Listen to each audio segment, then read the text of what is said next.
حسبي ربي جل الله ما في قلبي غير الله نور محمد صلى الله لا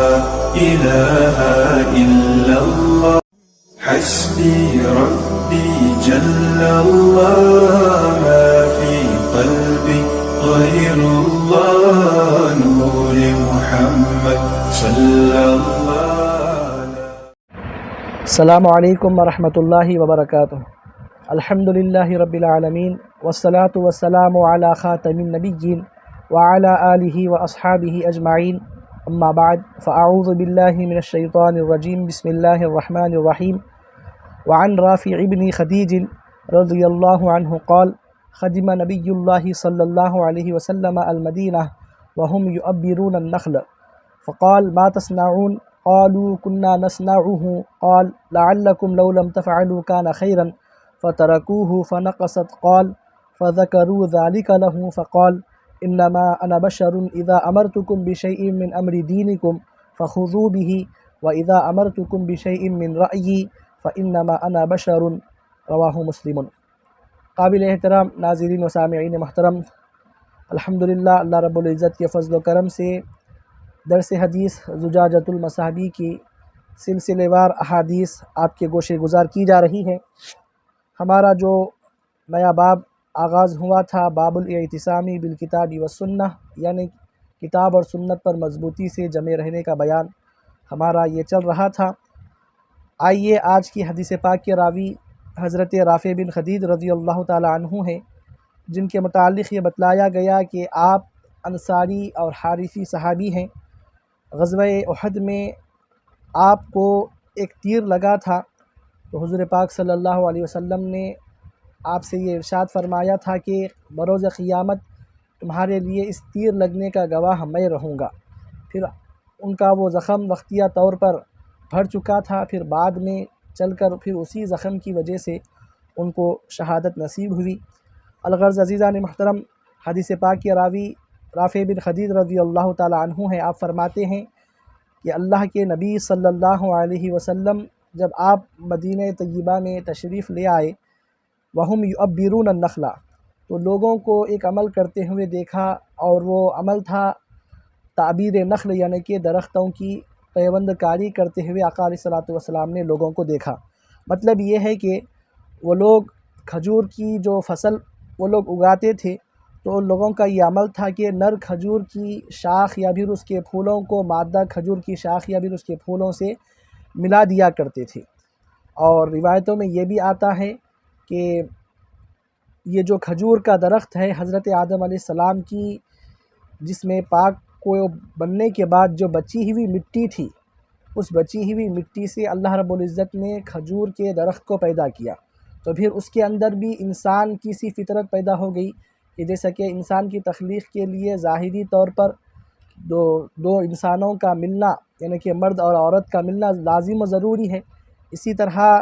یہی فطرت کھجور کے درختوں میں بھی آ گئی، روایتوں میں آتا ہے۔ تو اسی لیے وہ لوگوں کا یہ گمان تھا، یہ خیال تھا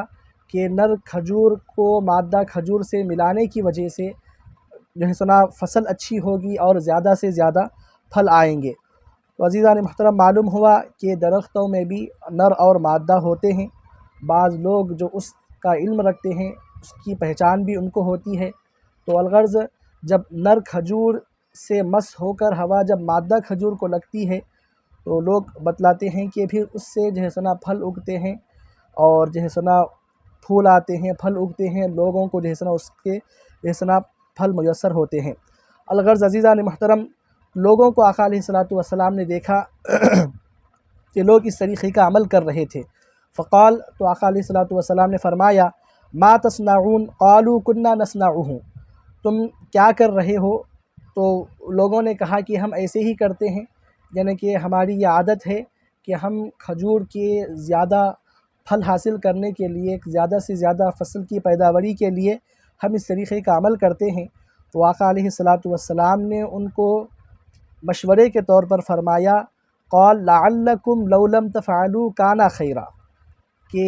اگر تم اس طریقے کا عمل نہ کرو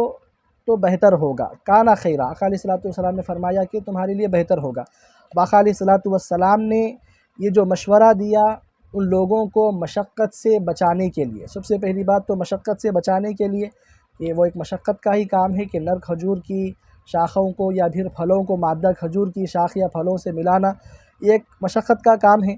اور دوسری بات یہ ہے کہ لوگوں کو توکل کا درجہ نصیب ہو کہ اللہ رب العزت نے تمہاری تقدیر میں جو کھجوریں لکھی ہے، جتنی بھی فصلیں اللہ نے لکھی ہے وہ تم کو مل کر رہے گی۔ تو ان باتوں کے پیش نظر آقا علیہ الصلوۃ والسلام نے ایک تو مشقت سے بچانے کے لیے، اور دوسرا یہ کہ مقدر میں جو کچھ اللہ نے لکھا ہے ان کے لیے ان کو وہ مل کر رہے گا، تو توکل کا درجہ ان کو نصیب ہو جائے، اس غرض سے آقا علیہ الصلوۃ والسلام نے ان کو اس طریقے کے عمل سے آقا علیہ الصلوۃ والسلام نے ان کو روک دیا۔ فنقصت قال فذكروا ذلك له، تو ہوا یہ کہ اتفاق سے اس سال کھجور کی پیداوار کم ہو گئی۔ تو حضرت رافع بن خدیج کہتے ہیں کہ لوگوں نے اس کھجور کی جو کم پیداوار ہوئی تھی اس کے بارے میں آقا علیہ الصلوۃ والسلام سے انہوں نے کہا، تو آقا علیہ الصلوۃ والسلام نے یہ جملہ ارشاد فرمایا، فقال انما انا بشر اذا امرتکم بشیء من امر دینکم فخذوا به، کہ میں بھی ایک انسان ہی ہوں، میں بھی ایک بشر ہوں، جب میں تم کو کسی چیز کا حکم دوں تمہارے دین کے معاملات میں تو تم اس کو لے لو، وَإِذَا أَمَرْتُكُمْ بِشَيْءٍ مِّن رَأْيِّي فَإِنَّمَا أَنَا بَشَرٌ، اور جب میں تم کو میری رائے سے یعنی کہ دنیاوی معاملات میں دنیاوی امور میں جب میں تم کو حکم دوں تو پھر میں بھی ایک بشر ہی ہوں۔ تو عزیزان محترم، حضور پاک صلی اللہ علیہ وسلم کا یہ مشورہ دینا، علماء نے لکھا ہے، شارحین نے لکھا ہے کہ آقا علیہ الصلوۃ والسلام کو سب سے پہلی بات تو یہ ہے کہ آقا علیہ الصلوۃ والسلام کو پوری کی پوری جو توجہ تھی، آقا علیہ الصلوۃ والسلام کا التفات تھا وہ پورا کا پورا امور اخروی اور امور دین کی طرف تھا۔ آقا علیہ الصلوۃ والسلام نے از رائے مشورہ ان کو جو ہے سنا یہ بات فرمائی تھی۔ اور علماء نے یہ بھی لکھا ہے کہ ان لوگوں نے صبر سے کام نہ لیا آقا علیہ الصلوۃ والسلام کی، کیونکہ رائے مبارک انتہائی ان کے لیے برکت والی ثابت ہو سکتی تھی۔ اگر وہ لوگ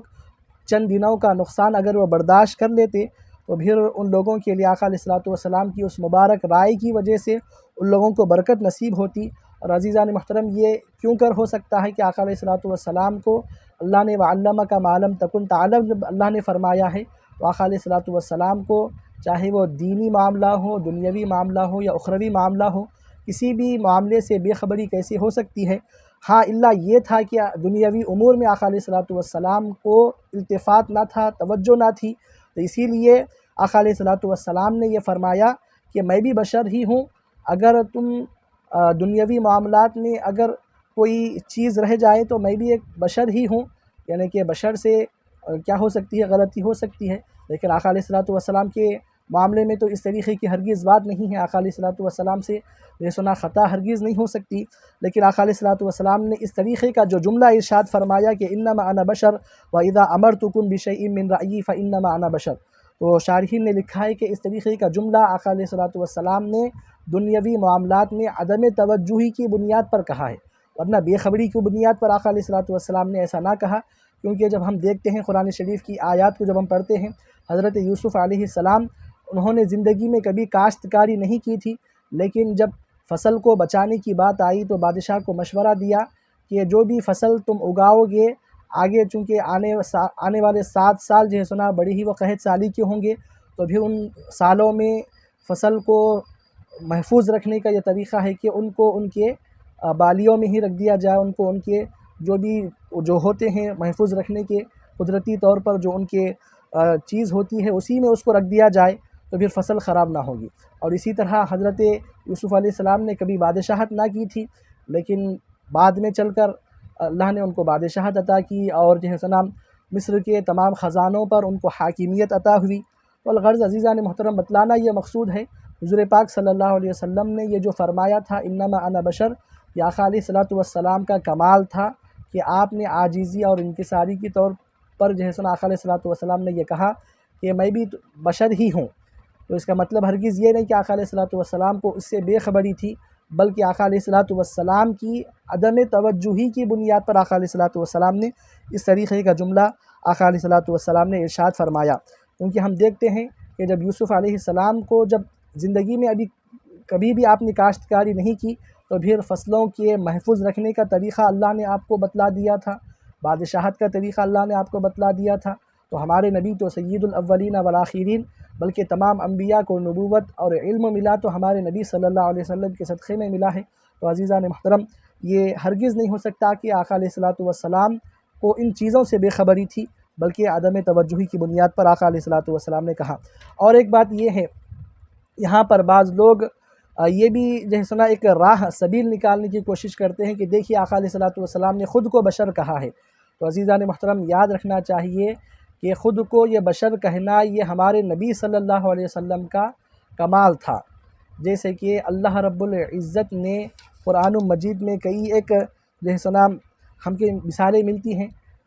بشر کہنا یہ آقا علیہ الصلوۃ والسلام کا اپنے لیے کمال ہی تھا۔ اگر کوئی شخص آقا علیہ الصلوۃ والسلام کو آپ کا امتی برابری کے دعوے کی بنیاد پر یا پھر اہانت کے طور پر علیاذ باللہ اگر کہتا ہے تو پھر وہ دائرہ اسلام سے وہ خارج ہو جاتا ہے۔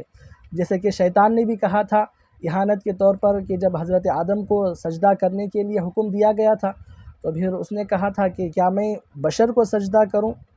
جو مٹی سے پیدا کیا گیا ہے، بطور اہانت کہا تھا۔ تو پھر اللہ رب العزت کی بارگاہ سے وہ ذلیل ہو گیا۔ تو عزیزان محترم، معلوم ہوا کہ نبی کا یہ اپنے آپ کو بشر کہنا یہ ان کے حق میں کمال تھا۔ جیسے کہ کوئی بادشاہ بھی اگر کسی کے سامنے یہ کہتا ہے کہ میں تمہارا خادم ہوں، تو پھر یہ بادشاہ کا کمال ہے کہ بادشاہ بڑا ہوتے ہوئے بھی اپنے آپ کو کم بتلا رہا ہے۔ تو اسی طرح حضور پاک صلی اللہ علیہ وسلم بھی سید الاولین والآخرین رحمۃ للعالمین افضل الانبیاء والمرسلین ہونے کے باوجود بھی اپنے آپ کو بشر کہتے ہیں، تو پھر یہ آقا علیہ الصلوۃ والسلام کا کمال ہے۔ لیکن کسی امتی کو اس بنیاد پر کہ آقا علیہ الصلوۃ والسلام نے اپنے آپ کو بشر کہا ہے تو لہذا ہم بھی ان کو بشر کہیں گے برابری یا پھر علیاذ باللہ اہانت کے طور پر، تو پھر یہ جو ہے سنا اس کو کفر تک پہنچا دے گا۔ تو الغرض عزیزان محترم، بتلانا یہ مقصود ہے کہ حضور پاک صلی اللہ علیہ وسلم کو اللہ نے وعلمک ما لم تکن تعلم کی شان اللہ نے آپ کو عطا فرمائی ہے،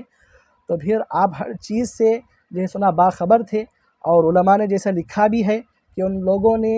صبر سے کام نہیں لیا، آقا علیہ الصلوۃ والسلام ان کو توکل کے درجے پر ان کو پہنچانا چاہتے تھے، لیکن انہوں نے صبر سے کام نہیں لیا اور فوری جا کر آقا علیہ الصلوۃ والسلام سے شکایت کر دی۔ تو آقا علیہ الصلوۃ والسلام نے دنیاوی امور میں عدم توجہی کی بنیاد پر اس طریقے کا معاملہ، اس طریقے کی بات کہی، ورنہ اگر وہ صبر سے کام لیتے تو پھر حضور پاک صلی اللہ علیہ وسلم کی رائے ان کے لیے بہت ہی مبارک ثابت ہوتی۔ تو معلوم ہوا کہ چند باتیں ہیں کہ جو نبی کہیں تو پھر وہ انہی کے لیے کمال ہوگا، امتی کو وہ کہنے کی اجازت نہیں ہے۔ اور حضور پاک صلی اللہ علیہ وسلم کا جو حکم ہے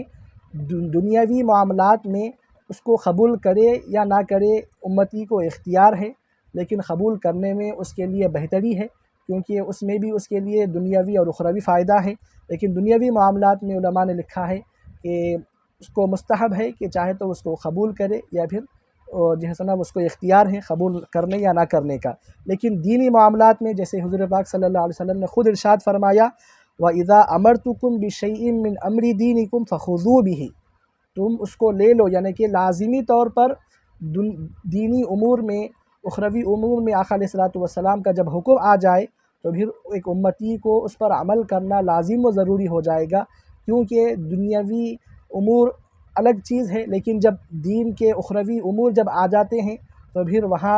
وہ امور آقا علیہ الصلوۃ والسلام کے وہ اوامر وحی سے متعلق ہو جاتے ہیں، کیونکہ آقا علیہ الصلوۃ والسلام کی یہ شان ہے کہ آقا علیہ الصلوۃ والسلام کوئی بھی بات بغیر وحی کے نہیں کہتے، تو پھر ایک امتی کو ان باتوں پر عمل کرنا لازم و ضروری ہوتا ہے۔ تو الغرض عزیزان محترم، یہ چند ضروری باتیں حدیث پاک کے متعلق بتلائی گئی۔ آخر میں اللہ کی بارگاہ میں دعا ہے مولا کریم ہم کو صحیح معنی میں احادیث رسول صلی اللہ علیہ وسلم کو سمجھنے اور اس پر عمل کرنے کی توفیق عطا فرما، آمین، وما علینا الا البلاغ۔